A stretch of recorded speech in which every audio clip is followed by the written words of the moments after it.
Bismillahirrahmanirrahim. Assalamualaikum warahmatullahi wabarakatuh. Salam sejahtera untuk kita semua. Semoga ini adalah pertemuan berikutnya, yang pertemuan di 14 tentang mata pelajaran geografi, khususnya untuk kelas 12. Semoga selalu tercurahkan segala rahmat kepada kita semua. Amin amin ya rabbal alamin. Bapak Ibu atau warga kelas 12 mata pelajaran geografi, kembali kita bertemu hari ini ya. Dan sebelum kita lanjut untuk pertemuan 14 ini, sebelumnya saya singgung dulu ya Bapak Ibu ya. Di pertemuan sebelumnya saya ada mengajukan pertanyaan. Nah, ternyata tidak ada yang mengirimkan kepada saya ya. Yang nomor-nomor yang sudah saya tampilkan di layar itu pertemuan 12 kalau nggak salah. Bisa Bapak Ibu khususnya yang kelas 12 ini diharapkan ya untuk mengirimkan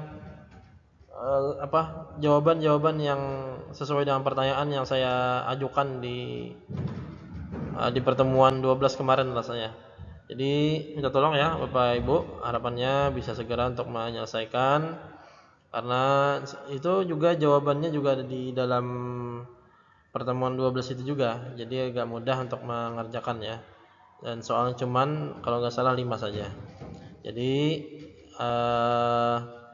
kirimkan dipoto jawabannya melalui WA, kirim ke saya dan nomor WA yang sudah diterakan di layar. Nah, ini pertemuan 14, judul konsep wilayah dan tata ruang ya, mata pelajaran geografi kelas 12. Ya, kita masuk ke berikutnya, pengertian wilayah. Nah, wilayah adalah bagian dari permukaan bumi yang memiliki karakteristik tertentu. Ciri khas bisa berupa fisik, sosial, ekonomi, atau budaya. Jadi ini juga digunakan untuk mempermudah analisis geografi. Nah, jadi wilayah di negara kita, negara Indonesia, kemudian Malaysia, kemudian Thailand, negara-negara tetangga ya, yang masih memerlukan yang namanya kemajuan.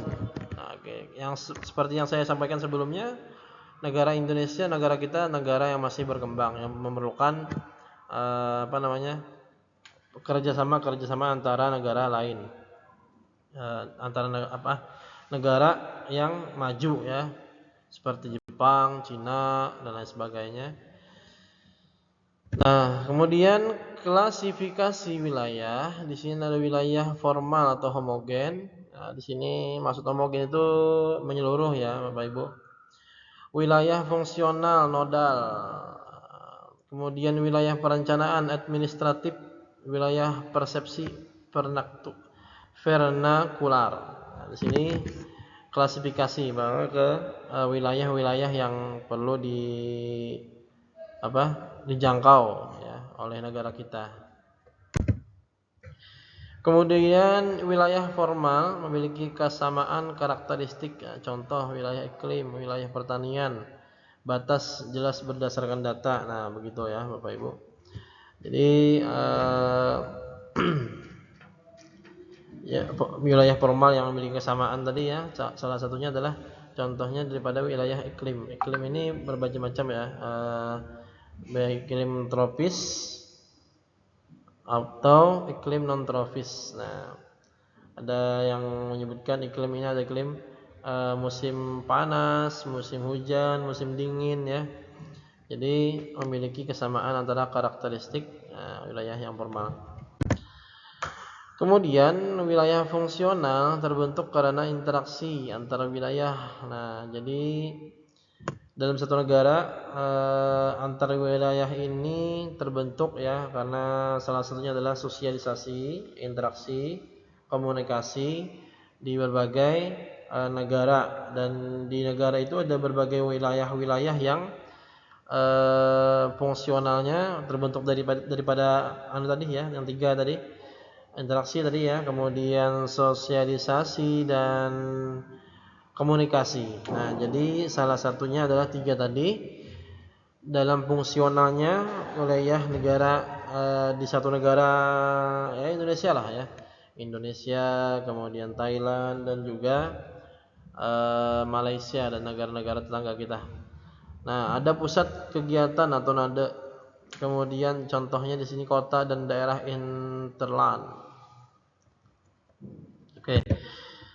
Wilayah perencanaan yang akan direncanakan apa saja dibentuk untuk tujuan pembangunan. Nah, pembangunan macam-macam ya, ada gedung, rumah sakit, kemudian bank ya, tempat perbelanjaan, minimarket, supermarket dan lain sebagainya.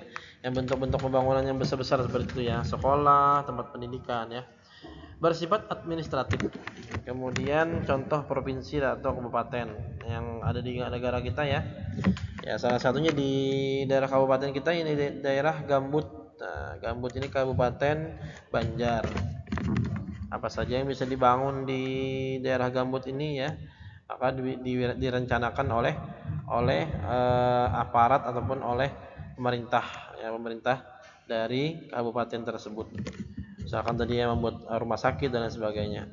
Tergantung pendanaan yang dimiliki suatu kabupaten tersebut, berapa wilayah kabupaten yang diberikan oleh negara, berapa anggarannya begitu ya, apa bedanya.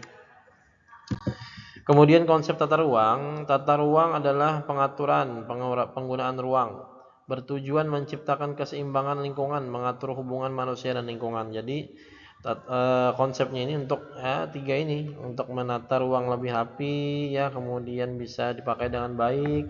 Tujuannya itu memperbaiki ruangan yang untuk lebih bagus lagi lah ya. Kemudian tujuan tata ruang di sini adalah mengurangi konflik penggunaan lahan. Nah, makanya ada yang namanya sertifikat, kemudian kepemilikan tanah dan lain sebagainya. Itu kalau nggak ada yang namanya surat, bisa dijadikan oleh pemerintah hak miliknya. Hak milik oleh pemerintah karena tidak ada surat menyuratnya yang legal ya, atau legalisasi ya. Mewujudkan pembangunan berkelanjutan. Nah, tadi ya kan, rumah sakit untuk membangun memberikan fasilitas-fasilitas kepada orang-orang yang misalkan sakit dan sebagainya untuk berperiksa ya. Meningkatkan kesejahteraan masyarakat dalam materi ya, kemudian kesejahteraan macam-macam ya kesejahteraannya. Kemudian komponen tata ruang, struktur ruang, pusat kegiatan, pola ruang, peruntukan lahan, contoh kawasan industri, permukiman, hutan dan lain sebagainya. Kemudian prinsip tata ruang, prinsipnya adalah efisiensi, mempercepat ya. Biasanya kalau efisiensi itu lebih cepat dan dia bisa bagus kinerjanya dan bisa dipakai dengan sebaik-baik mungkin. Kemudian berkelanjutan. Nah, berkelanjutannya ini ya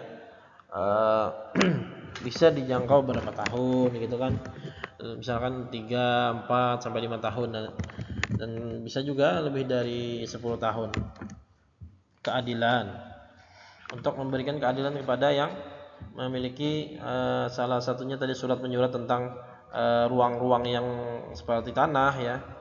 Jadi di situ yang diambil untuk memberikan keadilan kepada orang yang memiliki. Kalau nggak ada ya bingung kan mau kemana gitu mengadukannya. Kalau nggak ada suratnya, nggak ada bukti kepemilikannya ya dan sebagainya. Keterpaduan. Nah di sini. Kemudian permasalahan tata ruang, alih fungsi lahan. Nah di sini yang perlu kita tanda kutip ya, bahwa alih fungsi lahan ini ya tadi baik gedung, kemudian tempat-tempat yang tidak dihuni ya, atau tanah yang kosong ya, kemudian tempat tanah yang subur misalkan ditanami dan tidak ada surat menyuratnya. dan tidak ada bukti yang bisa tidak ada bukti otentik yang bisa mengarahkan kepada kepemilikan, ya. Kemudian kemacetan, ya, kemacetan kota, ya, yang sekarang terjadi sore pagi itu sangat-sangat macet luar biasa, apalagi daerah kita ya, daerah Banjarmasin, Gambut dan sebagainya. Kalau sudah pagi ya, kalau sore ya dua itu yang karena kenapa? Pulang perginya orang-orang kerja. Nah, kalau sudah siang sudah kosong lah. Banjir akibat tata ruang buruk. Nah, sampah berserakan ke sana kemari ya. Kemudian ketimpangan wilayah. Nah, alhamdulillah kita terakhir ya di sini. Jadi ada 12 slide aja untuk konsep tata ruang ini ya. Jadi wilayah membantu memahami keragaman bumi, kemudian tata ruang penting untuk perencanaan masa depan, perlu pengelolaan yang bijak dan berkelanjutan. Nah ini ya, alhamdulillah.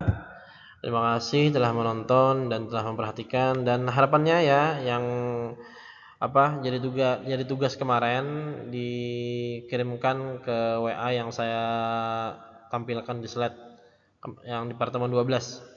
Jadi sampai ujian nanti jangan sampai ada yang terlambat mengirimkan. Harapannya begitu ya. Itu juga bisa menambah nilai ya Bapak Ibu. Nah, itu saja dari saya. Demikian, terima kasih. Assalamualaikum warahmatullahi wabarakatuh.